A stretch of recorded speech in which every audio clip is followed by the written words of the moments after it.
Aldous Thakur. Aldous Thakur.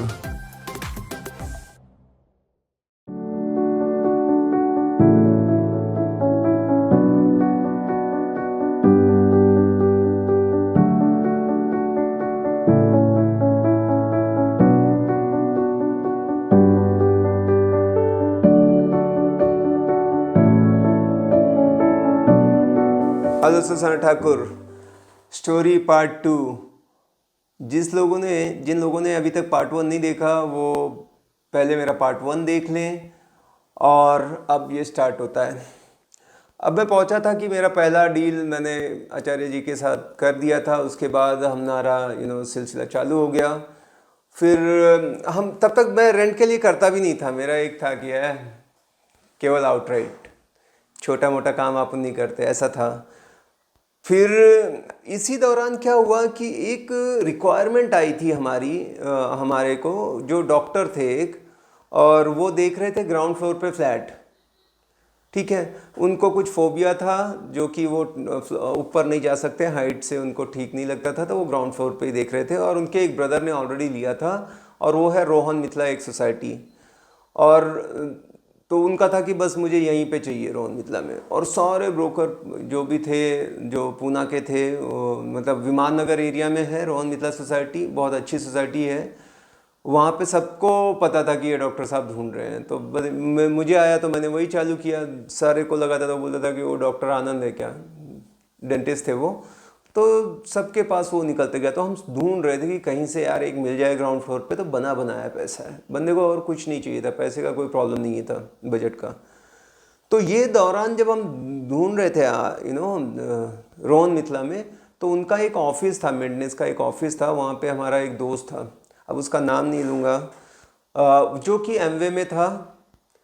ठीक है, तो वो पहचान गया कि अरे सर आप लोग कहाँ, क्योंकि हम लोग अपलाइन थे, हम प्लैटिनम डीडी बोलते थे वो टाइम पे ना, वैसे थे। तो उसके लिए बड़ी रिस्पेक्ट की बात है कि अरे हम मिल गए। अरे तो मुझे पहले शर्म आई यार ये बताने में, कि अगर बोलूँगा कि अभी मैं एजेंट बन गया हूँ और ऐसे घूम रहा हूँ, क्योंकि तब तक छोड़ा भी नहीं था एमवे ना। ये सब 2-3 महीने की स्टोरी है, जनवरी से अप्रैल तक की। तो बोला ऐसे ही यार, एक दोस्त थे अपने, उनके लिए घर था और आए थे ऐसे देखने उस दिन। तो उसने बोला ठीक है ना, क्या चाहिए उनको। तो हम बोला कि ग्राउंड फ्लोर का ऐसे रिक्वायरमेंट है। तो उसके हाथ में सब डेटा था।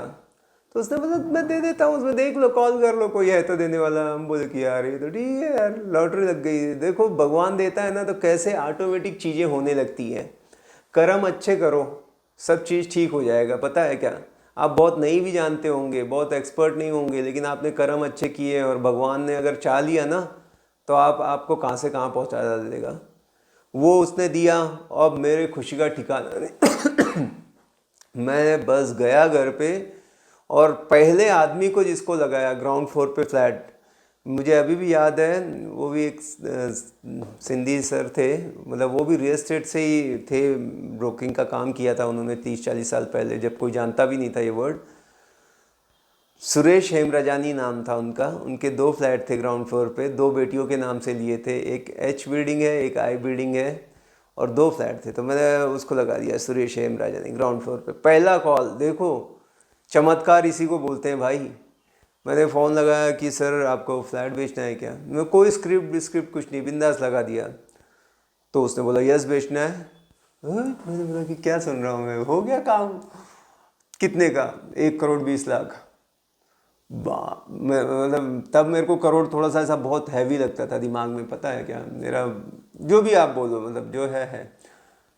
तो मैंने बोला ठीक है सर, कल दिखा सकते हो। बोला हाँ आ जाओ 1 बजे। बहुत ऐसा बात करेगा स्ट्रिक्टली।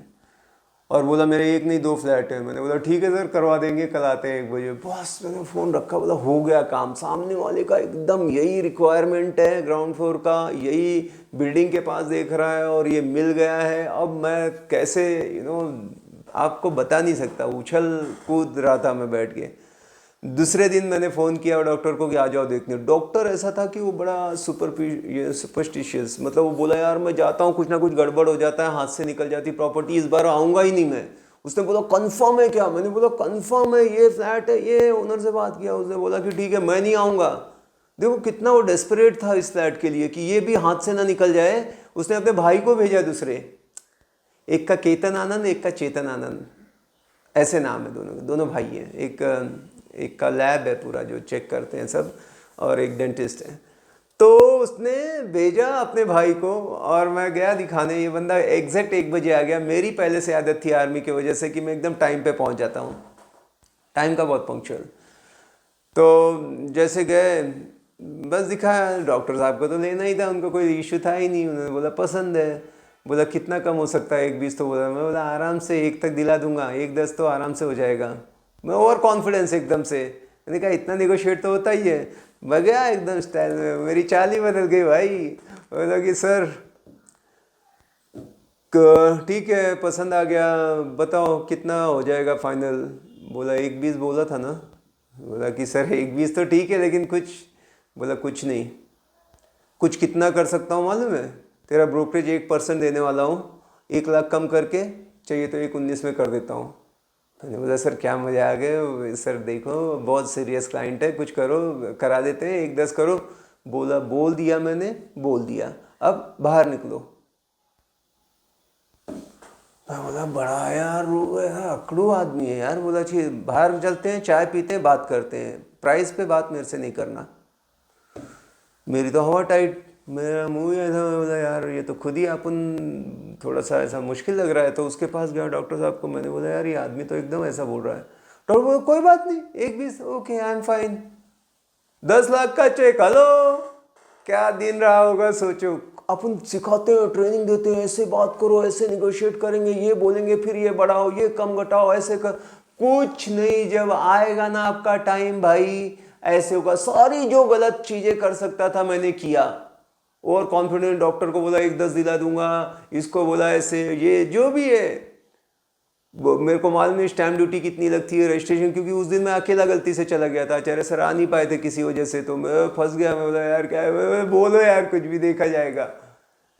तब भी वो डील हो गई और उसने तुरंत चेक दिया। उसके बाद फिर मैंने आचार्य सर को बोला कि ये हो गया, फिर उसके यहाँ मीटिंग की है, कैसे होगा, क्या होगा, एंड देन सारी चीज़ें, हेलो, डील हो गई। अब पहली डील हुई, वहाँ से हमने बहुत अच्छा बिजनेस चालू कर दिया। जब रोहन मिथिला में किया और ये जब ऐसा पैसा आया, तो भाई 4-5 दिन बाद ही, हाँ, ये पेपर वगैरह का हो गया और मेरे को ऐसा खुजली हो रही थी हाथ में, कौन पैसा कब मिलेगा, अपना तो हो गया काम, इनको दिखाने तक का ही काम रहता है, हो गया। मैं कुछ भी ज़्यादा जानता नहीं था तब, कोई यूट्यूब चैनल पे कोई वीडियो भी नहीं थे। आप यकीन करो 2013 में, आज से 10 साल पहले, ऐसा कोई नहीं था कि जो यूट्यूब पे वीडियो डाला था, या कहीं बुक थी पूरी। आप जाके खुद आज भी सर्च कर लो, कोई रियल एस्टेट पे बुक नहीं है जो ये चीज़ें सिखाए। तो गलतियों से सीखा है अपने, और बड़ा मज़ा आया है। तो कभी कभी आप लोग घबराओ मत। तो भाई मैंने 5-6 दिन बाद ही मैंने बोला कि अभी पैसे मांग लेते हैं यार अपना। तो डॉक्टर के पास पहले गया, इसको बोला, इसने बोला पैसे जिस दिन आप मेरा चेक लाके दे दोगे 1,20,00,000 का, एक हाथ से चेक देना, दूसरे हाथ से मैं आपका 1,20,000 का पैसा दूंगा। 5 मिनट भी देर हुई तो मेरे को उठा के फेंक देना। बहुत सख्त आदमी, पता नहीं क्या, बहुत ही सख्त। थैंक गॉड, और मेरे बहुत अच्छे दोस्त हैं, मतलब अभी, मतलब। तो मैंने कहा यार ये इनसे तो डालने के लिए डॉक्टर पैसे दो। उसने बोला कि सनत अभी कितना देना है? मैंने बोला कि दे दो सर, मेरा काम तो हो ही गया है ये वो। तो उसने बोला कि अभी 1 लाख दे देता हूँ, 20 बाद में दिया चलेगा क्या? मैंने बोला ठीक है सर, 20 बाद में देना, 1 लाख। और मैंने कैश ही दिया था। उन्होंने 50,000 एक जेब में, 50,000 एक जेब में, ऐसे 2 बंडल रखे और घर आया। ऐसे पैसे ऐसे निकाले बंडल, ऐसे वाइफ को बोला अब सनत ब्रोकर बनेगा, एजेंट बनेगा रियल एस्टेट का। तब तक थोड़ा सा ऐसा छुप छुप के शर्माते हुए बताता था कि मैं भी रियल एस्टेट करता हूँ। ये देखने के बाद ना गड्ढा देखने के बाद मैंने बोला मैंने क्या किया सनत, इसका मेरे को 5,000 भी मिलता ना। एमवे में कुत्ते जैसा भागता था, गली गली, इधर एक ग्लिस्टर पेस्ट ले लो, न्यूट्रलाइट ले लो, आर्टिस्ट्री ले लो, ये करो, 10-20-50 रुपये मार्जिन रहता था। इधर देख भाई 1 लाख रुपए, अब भी 4 दिन हो गए। उसके बाद मैंने बोला नथिंग डूइंग, कुछ भी नहीं, ओनली रियल एस्टेट। वो दिन था मेरे लाइफ का, फाइनल डिसीजन हो गया। और वो पैसे लिए आचार्य सर को, फिर देने थे वो तो दिए उनको, और फिर ये पेपर वर्क हो गया, सारी चीज़ें हो गई। उसके बाद पलट के नहीं देखा। तब का दिन है, आज तक के कोई ऐसा महीना जब तक मैं करता था, मतलब 4 आउटराइट ना किए हो ऐसा है नहीं। मतलब वीकली एक आउटराइट, जिसका मतलब होता है कि वीकली एक आउटराइट तो आराम से आप एवरेज मतलब 1-2 लाख रुपए बनाते हो, एवरेज है। पर फिर पैसा ही पैसा आने लगा, फिर तो क्या पवारा हो गया। फिर मेरे को लगा रेंट भी करने में क्या बुरा है यार। फिर रेंट की तो लीड उड नहीं देते थे, आचार्य सर ही मेरे को दे देते थे ये सारी लीड, और फिर हम आप 50, फिर रेंट मेरे अपने आप ही होने लगे। मेरे पास इतने फ्लैट थे, नई सोसाइटी थी, मेरे पास डेटा हाथ लग गया था। मैंने सबको मेल डाला कि किसी को फ्लैट रेंट पे देना है तो बोलो, या किसी मैसेज कर रहा, पहले ये व्हाट्सअप था नहीं, मैसेज करता था सबको ऐसा बैठ बैठ के दिन भर ऐसे कि किसी को देना है तो। फिर बहुत सारी प्रॉपर्टी निकल गई, 200-250 प्रॉपर्टी एक ही सोसाइटी में हो गई। रेंट पे भी तब खूब दबा के जाते थे, तो रेंट से पैसा। फिर कुछ ऐसा हमारे और आचार्य सर में थोड़ा सा ऐसा हो गया, तो मैंने बोला कि सर अब मैं चाहता हूँ मैं खुद करूँ। कुछ बड़ा ऐसा मेजर नहीं था, पर मेरे को लगा यार अब मैं सब करने लगा हूँ तो मैं खुद अपना करना चाहता हूँ। मैंने एक दिन मैसेज डाल दिया, उन्होंने बोला ठीक है तू अपना कर ले। तो फिर मैं अपना चालू कर दिया। फिर मैंने पहली बार 99 एकड़ का 30-40 हज़ार का पैकेज लिया था।